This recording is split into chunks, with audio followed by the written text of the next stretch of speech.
साहिब बंदगी सतनाम।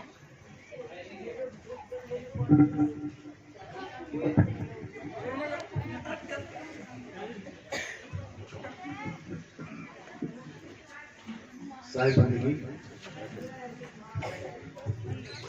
तो सबसे पहले परमात्मा के नाम पे जयकारा लगाएंगे। बोलिए परमपिता परमात्मा की जय हो। सदगुरुवंती छोड़ कबीर साहिब की जय हो। गुरुवराग साहिब की जय हो। गुरु मदनपति साहिब की जय हो। सभी संतों की जय हो। सभी भक्तों की जय हो। आज के आनंद की जय हो। सकल हंस को बंदगी साहिब बंदगी। तो आज कालवासिया गांव में मूल ज्ञान का प्रचार हो रहा है। बहुत बड़े भाग होते हैं उन जीवों के जो मूल ज्ञान को सुनते हैं और उससे भी ज्यादा बड़े भाग होते हैं उन जीवों के जो मूल ज्ञान को समझते हैं। क्योंकि सुनते तो बहुत है, कम से कम 200, 250, 300 बंदे हैं, सब सुन रहे हैं, लेकिन ये जो सत्संग होगा ये सबकी समझ में नहीं आता, क्योंकि ये समझने वाली चीजें हैं, ये केवल सुनने वाली नहीं है। सुनता तो पूरा देश है, लेकिन समझ बहुत कम लोग पाते हैं। तो ये पवित्र ज्ञान और मूल ज्ञान में क्या फर्क है, आप इसको जब समझ जाएंगे तब आपको ये सत्संग समझ में आने लग जाएगा। पवित्र होता है जितने भी धर्मों में, जितने भी धर्म में, कि कोई भी धर्म हो, उसमें जो कहानियां हैं, किस्से हैं, जो उसमें राजाओं महाराजाओं के बारे में बताया गया, वो राजा ऐसे था वैसे था, ये सारा पवित्र ज्ञान कहलाता है। देवी देवताओं की जो कहानियां हैं वेदों पुराणों में, ये सब पवित्र ज्ञान कहलाता है। जितने भी कोई भी ग्रंथ है उसमें जितने भी 52 अक्षरों की महिमा है वो सब पवित्र ज्ञान कहलाता है। और मूल ज्ञान क्या होता है? मूल ज्ञान होता है आत्मज्ञान। मूल ज्ञान में 52 अक्षरों का खेल नहीं होता है, 52 से न्यारा होता है वो मूल ज्ञान, और उसमें केवल आत्मा का जिक्र होता है। जैसे गुरु ग्रंथ साहब कहता है कि आत्म देव पूजिए गुर के पाए सुहाए, कि अगर भाई तुम सच में परमात्मा को पाना चाहते हो तो तुम्हें पहले आत्मा की खोज करनी पड़ेगी। आत्म देव पूजिए, क्योंकि इस दुनिया में एक ही देव है जो पूजा के लायक है, और वो है आत्मदेव। आत्मदेव के अलावा किसी भी देव की पूजा नहीं करनी है। कारण क्या है, क्यों नहीं करनी है? क्योंकि केवल एक आत्मा ही ऐसी चीज है जिसका कभी नाश नहीं होता। आत्मा को छोड़ के कुछ भी है उसका एक दिन नाश हो जाएगा, और जिसका नाश हो जाए वो पूजा के योग्य नहीं होता। इसीलिए कबीर साहब ने कहा कि आत्म ज्ञान बिना नर भटके, कभी मथुरा कभी काशी, और जल में मीन प्यासी, मोहे देखत आवे हासी। कि हम भगवान को, परमात्मा को पाने के लिए कहां भाग रहे हैं? हम मंदिरों में भाग रहे हैं, हम मस्जिदों में भाग रहे हैं, हम गुरुद्वारों में भाग रहे हैं, हम चर्चों में भाग रहे हैं, लेकिन क्या वो वहां पे रहता है? क्या हम मंदिर में जाके भगवान को पा सकते हैं? वहां तो भगवान की फोटो लगी है, केवल कोई मूर्ति लगी है वहां पे। तो भगवान को पाना का मतलब ये तो नहीं कि मूर्ति को देखना। जैसे आपके पिताजी हैं, वो चले गए अमेरिका और आपके घर पे लगी है उनकी फोटो। अब कोई आता है आपके घर पे कि आपके पिताजी से मिलना है, तो आप क्या उनकी फोटो दिखा देते हो कि लो बात कर लो पिताजी से? फोटो अलग चीज है और पिताजी का होना ना होना अलग चीज है। पिताजी अमेरिका में हैं और आप घर की फोटो को दिखा रहे हो, तो साहिब कह रहे वस्तु कहीं और ढूंढे कहीं, कैसे लागे हाथ, गुप्त वस्तु तब मिले भेदी लीजिए साथ। भगवान परमात्मा कहीं और बैठा है और तुम ढूंढ कहीं और रहे हो। इसीलिए सारी सारी उम्रें बीत जाती हैं, दाढ़ी सफेद हो जाती है, बाल सफेद हो जाते हैं, दांत झड़ जाते हैं, आंखें कमजोर हो जाती हैं, आदमी बूढ़ा हो जाता है, मरने की कगार पे आ जाता है, लेकिन फिर भी उसे परमात्मा नहीं मिलता। क्यों नहीं मिलता? क्या उसने ढूंढा नहीं? क्या उसने भगवान को प्रेम नहीं किया? क्या उसने कोई नाम नहीं जपा आज तक? बहुत कुछ किया, पैदल तीर्थों की यात्राएं करी, 100-100, 150-150, 200 किलोमीटर पैदल चला जवानी में। अब बुढ़ापे में नहीं चला जाता, फिर भी कुछ ना कुछ कर रहा है कि भगवान मरने से पहले मिल जाए। क्यों नहीं मिल पा रहा है? क्योंकि कोशिश तो करी, मेहनत तो पूरी करी, लेकिन तरीका गलत था। आप दूध में से घी निकालो, एक बच्चे को भी पकड़ा दो दूध कि इसमें से घी निकाल, जो अनाड़ी है, जिसको कुछ नहीं पता कि घी कैसे निकालते हैं, और एक दूध उसको पकड़ा दो जो जानती है कि दूध में से घी कैसे निकलेगा। जो जानती है वो 2-3-4 दिनों में घी निकाल के साइड में रख देगी, और जो बच्चा नहीं जानता है सारी उम्र उस दूध को लेके बैठा रहेगा। वो जानता ही नहीं, करे तो करे क्या? क्योंकि उसे कोई गुरु नहीं मिला। उसे कोई गुरु नहीं मिला जो दूध में से दही और दही में से मक्खन और मक्खन में से घी निकालना सिखा दे। इसीलिए वो सारी उम्र बैठा रहा और उसे कुछ नहीं मिला। तो साहिब कहते हैं, अगर तुम सच में परमात्मा को पाना चाहते हो तो तुम उस जगह ढूंढो उसे जहां पे उसका जहां वो विराजमान है, जहां पे उसका वास है। कहां रहता है परमात्मा? हमें पहले ये ढूंढना पड़ेगा। तो कहां रहता है परमात्मा? केवल एक जगह रहता है वो, और जिस जगह वो रहता है वो जगह है अविनाशी।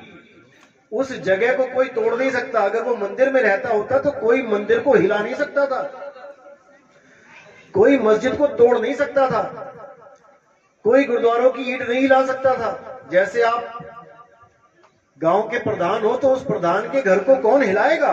कौन उससे पंगा लेगा? आप प्रधानमंत्री हो तो उसके घर पे कौन पत्थर फेंकेगा? तो परमात्मा कहां रहता है? उस जगह जहां पे जिस जगह का कभी नाश नहीं होता है। और वो जगह कौन सी है? वो है तुम्हारी आत्मा। तुम्हारी आत्मा ही वो जगह है जिसमें परमात्मा रहता है। यानी दूध ही वो जगह है जहां पे घी रहता है। अब दूध घी को ढूंढने के लिए गली गली भटकने लग जाए तो फिर क्या बनेगा उसका? दूध में ही घी है और घी को ढूंढने के लिए गली गली भटक रहा है दूध, कुछ नहीं बनने वाला। तो साहिब कह रहे हैं, आत्म में परमात्म दर्शे। अगर तुम्हें परमात्मा चाहिए तो तुम्हें पहले आत्म ज्ञानी गुरु चाहिए जो तुम्हें तुम्हारी आत्मा का ज्ञान करवा दे। मंत्र देने वाले गुरु नहीं चाहिए कि मैं जी गुरु मंत्र ले आया तुम भी ले लो। साहिब कहते तंत्र मंत्र सब झूठ है, इनमें ना उलझे कोई, और सार शब्द जाने बिना कागा हंस ना हो। ये जितने मंत्र देते हैं, किसी ने ओम मंत्र दे दिया, किसी ने सोहंग मंत्र दे दिया, किसी ने सतपुरुष अकाल मूर्त शब्द स्वरूपी राम दे दिया, किसी ने ज्योत निरंजन ओंकार आरंकार सोहंग सतनाम दे दिया, किसी ने फलाना नाम दे दिया, किसी ने ढिमकाना दे दिया। इन्हीं नामों में उलझ पुलझ के मर जाता है ये जीव, लेकिन उसे परमात्मा नहीं मिलता। क्यों नहीं मिलता? क्योंकि वो समझ ही नहीं पाया कि मैं लेके क्या आ गया गुरु से। लेने में कुछ और गया था और ले कुछ और लाया। कैसे? जैसे आप बाजार से आलू लेने जाओ, अब आलू वाला आपको आलू तो ना तोले और आपके कान में बोल दे कि बेटा घर जाके आलू आलू जपना। 10 साल जपते रहना, सब्जी बनने वाली नहीं है। क्योंकि तुम वस्तु की जगह वस्तु का नाम ले आए, यानी 52 अक्षर ले आए। 52 अक्षर क्या? ये का खा गा घा पा फा बा रा मा, ये अक्षर उठा के ले आए तुम। अगर ये काखा गागा ABCD ना होती तो कौन सा नाम जपते भाई? बच्चों को पढ़ाया जाता ना बचपन में इस क्लास में, का खा गा घा, ये पूरा कैलेंडर काखा गा वाला पूरा कैलेंडर फाड़ दो, खत्म करो इसको। अगर ये ना होता, क्योंकि एक समय ऐसा था जब ये आदमी पढ़ना लिखना भी नहीं जानता था, ये बोलना भी नहीं, जानवरों की तरह रहता था आदमी। जानवरों का शिकार करता था, फल फूल पौधे खाता था। धीरे धीरे दिमाग विकसित हुआ, धीरे धीरे इसने आग की खोज करी, अक्षरों की खोज करी, धीरे धीरे 52 अक्षरों को खोज के ग्रंथ बना डाले। उसके बाद उन्हीं 52 अक्षरों में से भगवानों के नाम रख लिए, जैसे राम। अब राम अक्षर कहां से आया? या रा ला वा शा, इस वाली लाइन में से रा उठा लिया, आ का डंडा लगा दिया, और मां कहां से आया? पा फा बा बा मां, वहां से मां उठा लिया। यानी 52 अक्षरों में से ही 2 अक्षर उठा लिए, रा और मां। अब लगा जपने राम राम राम राम राम राम राम। अब वाणी क्या कह रही है? राम राम करता जग फिरे, राम न पाया जाए। क्यों?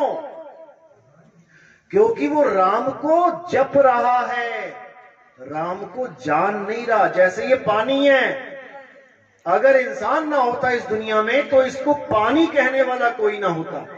आज केवल इंसान के सिवा इसका नाम पानी किसी जानवर ने नहीं रखा। गाय भैंस पानी पीने जाती है, कभी सोचा है वो कहती हो कि मुझे पानी दो? वो जानती है कि इसका नाम पानी है? क्या कुत्ता बिल्ली जानता है इसका नाम पानी रख दिया तुमने? क्या चिड़िया जानती है कि इसका नाम पानी है? केवल इंसान जानता है कि इसका नाम पानी है। वो भी कहां तक जानता है? हिंदुस्तान तक। अमेरिका में जाके, चाइना में जाके पानी पानी करते रहोगे, प्यासे मर जाओगे। वहां पे पानी को कुछ और कहते हैं, वाटर कहते हैं। तो हम पकड़ के बैठ गए हैं पानी के नाम को, और प्यास किससे बुझेगी? पानी से। अगर ये पानी का नाम जाने बिना गाय की प्यास बुझा सकता है, चींटी की प्यास बुझा सकता है, कुत्ते बिल्ली हाथी घोड़े की प्यास ये पानी बुझा सकता है, बिना ये जाने कि इसका नाम पानी है, तो आदमी की क्यों नहीं बुझा सकता? इसको जपने की जरूरत क्या है?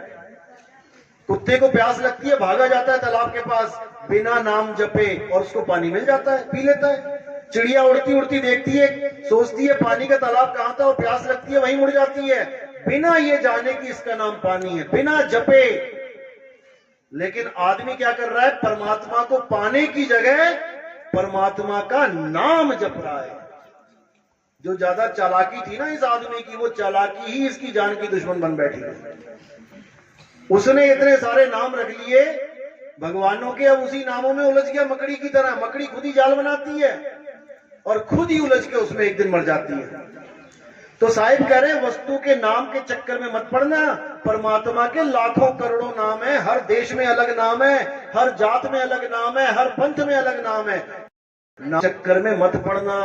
अगर कोई गुरु तुम्हें नाम जपने के लिए देता है तो याद रखना, उसने तुम्हें पानी पिलाने की जगह पानी का नाम दे दिया जपने के लिए। अब घर जाके रटते रहो तोते की तरह।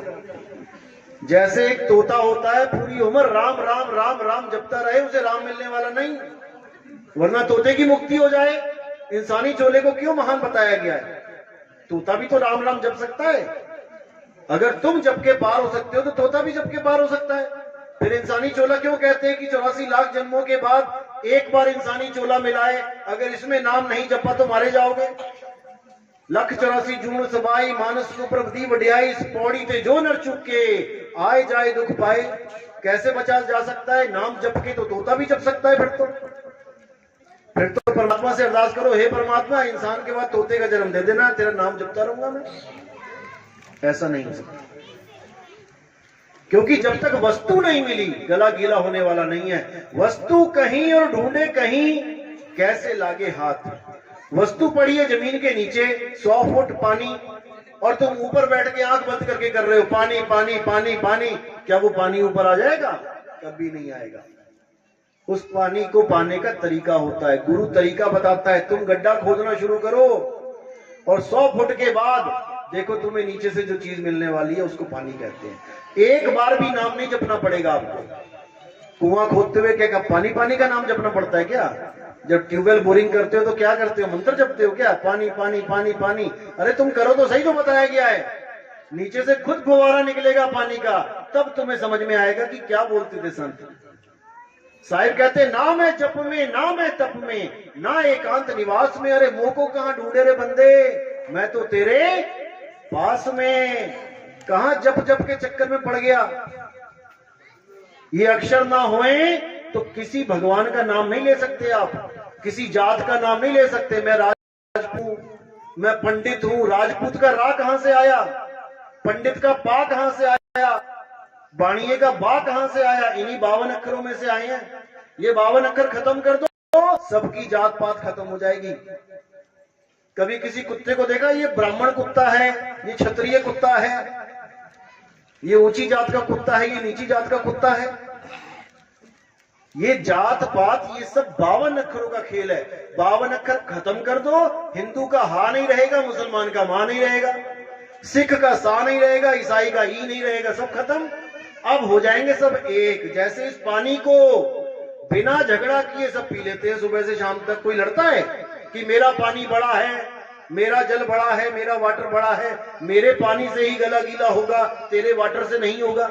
कोई नहीं लड़ता। क्यों? क्योंकि सबको पता है कि इसके नाम में कुछ नहीं रखा, इसको पीने से गला गीला होगा। क्योंकि सब जानते हैं कि ये पानी है, इसका स्वरूप जानते हैं। लेकिन परमात्मा को कोई जानता नहीं है, केवल झगड़ा कर रहे हैं उसके नाम पर। अल्लाह बड़ा है, वाहेगुरु बड़ा है, गॉड बड़ा है। भैया देखा है कभी कितना बड़ा है, कितने फुट का है, कितने इंच का है? कभी नापा है उसे? बड़ा कैसे हो गया? केवल नामों की लड़ाई है यहाँ पे, 52 अक्षरों की लड़ाई है। तो कबीर साहब कहते हैं 52 अक्षर जीव आधारा, आदि अक्षर जी भ्या से न्यारा, वाही को सत सिमरण कहिए, सिमर सिमर न उतरो पारा। इन 52 अक्षरों की लड़ाई को खत्म कर दो, छोड़ दो। कोई भी नाम जपते हो छोड़ दो। अब पूछो गुरु से कि क्या है तुम्हारे पास? मैं नाम नहीं जपूंगा, मैं कान वाला हूं, मैं सुन सकता हूं, तुमने मुझे नाम दे दिया। मैं बहरा होता तब तुम क्या नाम देते? यानी परमात्मा बहरों को नहीं मिलेगा। अगर तुम बहरे होते, सुन ना सकते, तो कौन सा मंत्र लेके आते गुरु से? अगर तुम अंधे होते, कई लोग अंधे चेलों को नाम नहीं लेते, कहते तुम गुरुजी को देख नहीं सकते, तुम उनका ध्यान कैसे करोगे भाई? अरे गुरुजी का ध्यान करना है क्या? मैं पानी लेने गया था कि मुझे पानी मिल जाए दुकान पे, और दुकानदार कह रहे तुम अंधे हो, तुम्हें पानी नहीं मिल सकता। अरे भाई मेरी आंखों से और इसका क्या लेना देना? मेरे मुंह में पानी डालो, मैं पानी लेने आया हूं, मैं तुम्हें देख के क्या करूंगा? क्योंकि सब भगवान बनना चाहते हैं, सब गुरु परमात्मा बनना चाहते हैं कि मेरी शक्ल का ध्यान करो। मैं लेने आऊंगा तुम्हें लास्ट में, अंत समय में। उनसे जाके एड्रेस पूछ लेना अपना कि बाबा जी मैं आया हूं, मुझे एड्रेस बताओ मेरा कहां से हुए। तुम मुझे अंत समय में लेने आओगे, तुम्हें पता तो हो कि एड्रेस कहां पे है। तुमसे आधार कार्ड ले लेके छापते हैं वहां पे कि ये फलाना इस गांव से आया है, उसका एड्रेस यही है। तुम क्यों मांग रहे हो जब तुम ही लेने आओगे? तुम बताओ मैं कहां से आया हूं। तो ऐसे मूर्ख बनाते हैं ये लोग।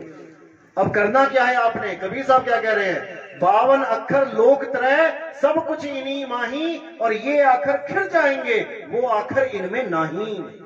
वो परमात्मा का असली नाम इन 52 अक्षरों में नहीं है। जो नर पड़े 52 के चेहरा, सो नर जानो काल के चेहरा। एक बाबा जी ने काल बना दिया सीमेंट का बड़ा सा, उसमें सरिये सी वो लगा दी, जंजीरें, कि हमने काल को पकड़ लिया। अरे भाई काल को समझते हो? काल क्या चीज है? मृत्यु का नाम है काल। जो कहते हैं रावण का काल कौन था? राम था। कंस का काल कौन था? कृष्ण था। तुम काल को कैसे पकड़ सकते हो? तो साहिब कह रहे हैं आखिर वो काल के दूत कौन है? जो नर पड़े 52 के फेरा, सो नर जानो काल के चेरा। जो भी गुरु तुम्हें 52 अक्षरी नाम देके ये कह दे बेटा अंत समय तक जपते रहना, जपते रहना, जपते रहना, वही काल का दूत है। जब 52 का टूटे डोरा, सहजे छूटे काल झकोरा। फिर नहीं आए फिर नहीं जाए, उस सार शब्द में रहे समाये। उसके बाद सार शब्द में तुम्हारा वास होगा, तुम सदा सदा के लिए इस जन्म मरण से न्यारे हो जाओगे। तो बचने का एक ही रास्ता है, मनुष्य चोले में बच सकते हो, सार साधना करके बच सकते हो। उसके लिए क्या करना पड़ेगा? पहले इन 52 अक्षरों को जान की तरफ, ये 52 अक्षर क्या हैं? यही काल का जाल है। जब से इंसान ने ये मंत्र जंत्र जपने शुरू किए तब से ये परमात्मा से दूर है। इसलिए साहब ने बिल्कुल साफ बोल दिया कि तंत्र मंत्र सब झूठ है, छोड़ दो इनको। अब करना क्या है?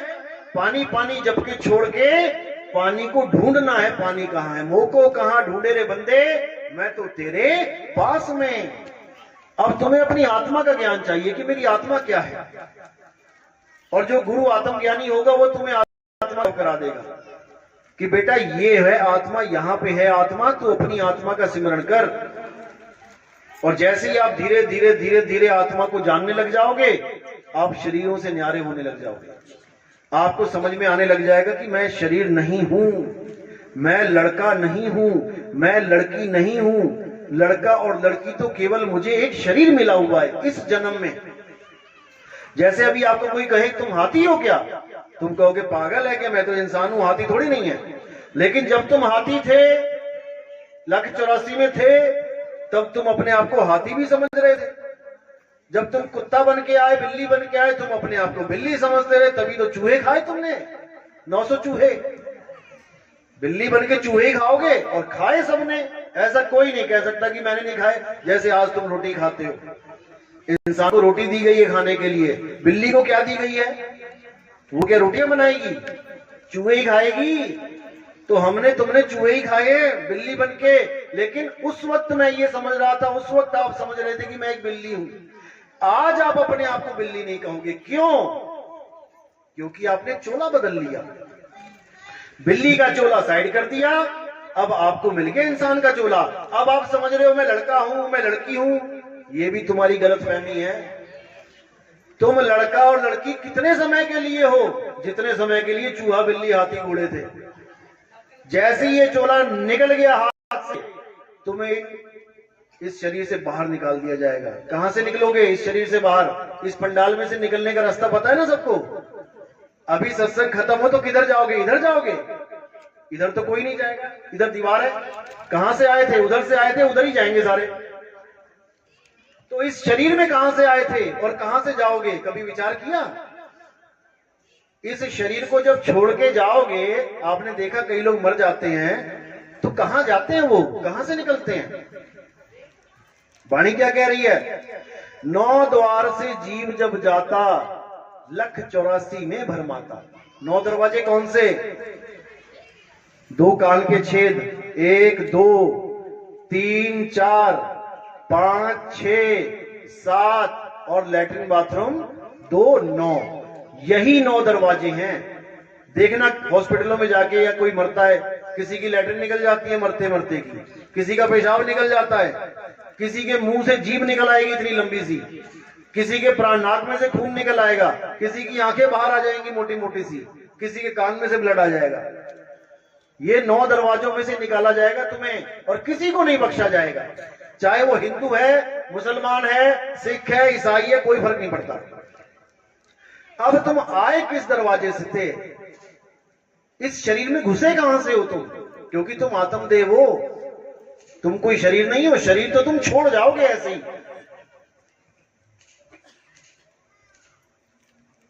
कैसे छोड़ जाओगे? जैसे एक आदमी था, किसी के घर गया, उसको कुछ पैसे उधार दिए हुए थे। उसके घर गया तो उसका लड़का दरवाजे में बैठा हुआ था। उसको पूछा पापा कहाँ हैं? उसने कहा पापा सो रहे हैं अंदर, लेटे हुए हैं। उसने देखा अंदर चारपाई पे लेटे हुए थे। तो वो कहता चलो सोने दो, मैं कल आऊंगा। वापस चला गया। अब कल आया, अगले दिन आया। अब लड़के से पूछा पापा कहाँ है भाई? तो पापा जी जमीन पे लेटे हुए थे, बिस्तर पे कल थे और आज जमीन पे लेटे थे। तो उसने बोला पापा कहाँ है? तो वो बोला पापा तो चले गए, हमें छोड़ के चले गए। तो वो कहता कहाँ चले गए? वो लेटे तो हैं, पे लेटे थे, आज नीचे लेटे हैं, तू कह रहा छोड़ के चले गए। तो वो कहता नहीं पापा चले गए। तो वो कहते पापा चले गए तो वो लेटा कौन है? यही तो, इसी को तो पापा पापा करता रहा सारी उम्र। तू इसी शरीर को तो पापा पापा मम्मी मम्मी करता रहा, तो चले कहां गए? यही तो है, लेटे हुए हैं।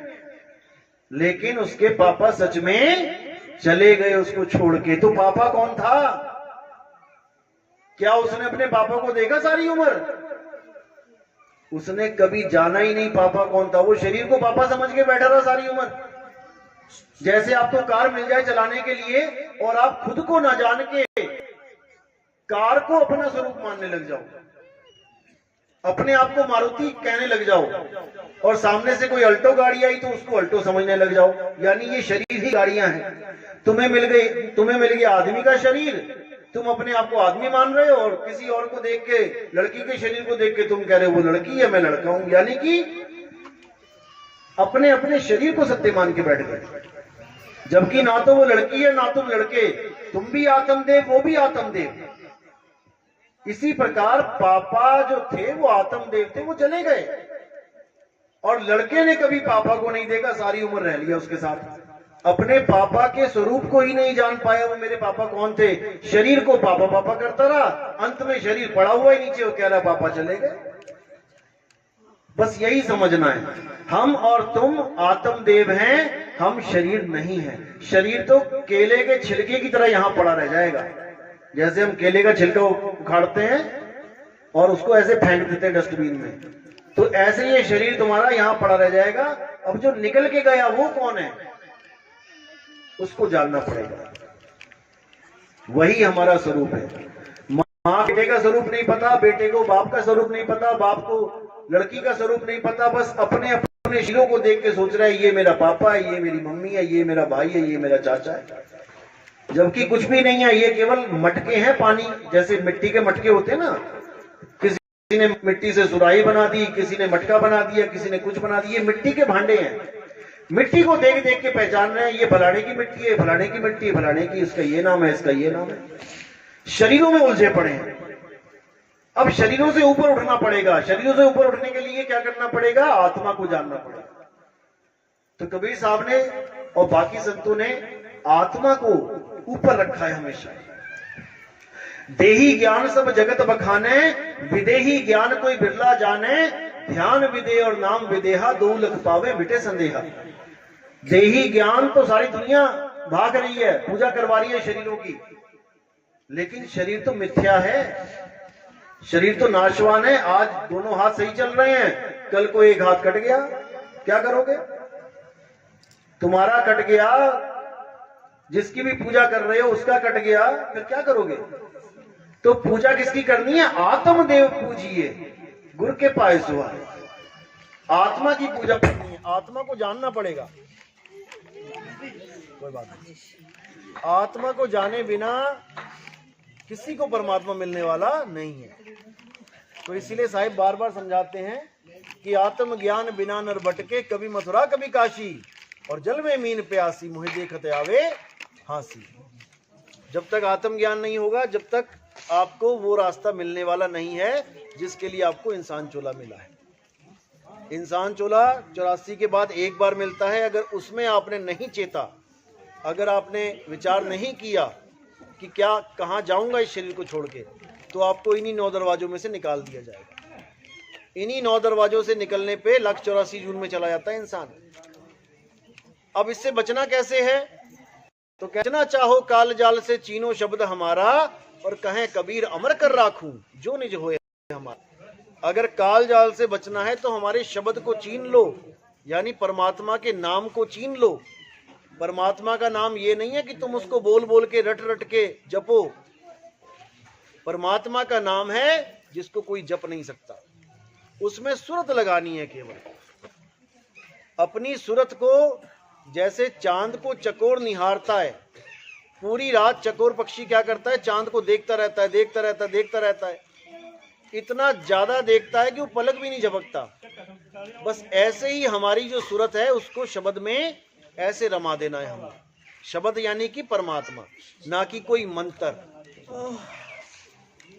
तो साहिब क्या कह रहे हैं कि जब तक तुम्हें शब्द का भेद नहीं मिला, जब तक तुम मंत्र ही जपते रहोगे, और मंत्र जपते रहोगे, कोई नाम जपते रहोगे, तब तक तुम्हारी मुक्ति होने वाली नहीं है।